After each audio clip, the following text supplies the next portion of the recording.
Yo! Wala nyo, nasan ako par?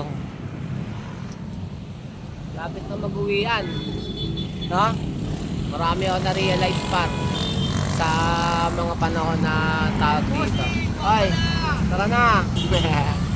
Tropa natin pala yun eh. Marami ako na-realize par. Yung mga panahon na nawala yung page ko. Tangina ng lupit. Diba? Nawala yung page ko. Nawala naman yung bagong page ko. Binura na naman ni Meta. Dami kasi nagre-report sa akin eh. Pero dami kong naging par, bagong skill. Alam mo yon? Kaya lang naman ako gumawa ulit ng bagong page kasi bago yung cellphone ko. Pak! Yun mo naman. No? Diba? Asinsado si Kupal no? Lagi utang yan.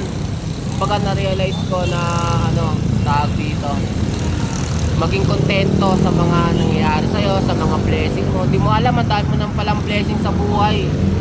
Diba? Yung ibang tao kasi, ang hinahanap sa kanila, yung mga wala sa kanila. Hindi nila alam, ang dami na nilang blessing nakapaligid sa kanila. Isipin mo yung iba, maraming pera. Diba? Blessing sa kanila, yung iba walang pera. Pero, hindi sila masaya. Yung iba naman, maraming pera, di masaya. Kumbaga, doon na pag-aralan yung tawag dito maging masaya mag-isa. Kung pag-ano ka na lahat, kung nawala na lahat. Kung nawala na lahat ng mga nasayo, lahat ng mga ginagamit mo, nawala lahat. Alam mo yun, baging hirap nun.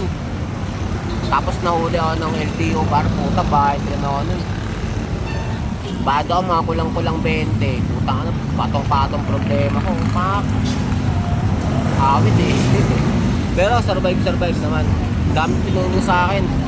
Kasi syempre bakit ako mga palang 20. Hindi ako nag-inom, hindi ako nag-bisyo. Sabi ko sarili ko, kaya ko pala ito. Ngayon, ang susubukan ko naman ngayon party na mag-iinom. Kasi inunti-unti ko yung sarili ko eh.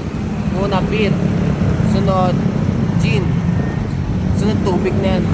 Kasi di na ako nalalasin sa gin. Tangan na gabi-gabi. Tawag na nga sa akin ni ate Boy gin. Diba? Pero ting umaga, nakakausap ko si Lord, bigyan mo ako ng lakas. Papasalamat muna ako, syempre. Sabi ko, Lord, salamat bigyan mo ako ng lakas para maging mas mabuti ako ngayong araw na to. Tapos, pa rin, struggle pa rin, men. Kinakapita ko lang talaga si Lord. Kaya buhay pa rin ako. Kasi syempre, alam mo naman, pag meron kang tiwala sa Panginoon, tawag dun faith. Hindi ka niya pababayaan.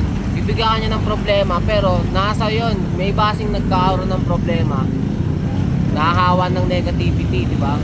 Pagka may problema na sila, dinadagdagan kunwari dahil sa shabu sila, nagka-problema, shabu na naman, hindi nila naiisip, wasak na yung pamilya nila. Bandang dulo, tangan na nga, maninisip pa yan, di ba? Kung sino yung nagpa-shabu sa kanya. Kaya kayo par, yung mga aral sa buhay ninyo, nakaramdam kayo ng mga discomfort, ibig sabihin yan par, binabago kayo ni Lord. Diba? Maging nga kayo, dapat lumaban nga kayo eh. Kaya nga, ayun yung ma-activate yung survival mode nyo eh. Pero kung ikaw, magre-rely ka sa magulang mo, sa kapatid mo, para mawala yung problema mo, mahina ang klaseng nila lang, tangi. Yun lang yun. Diba?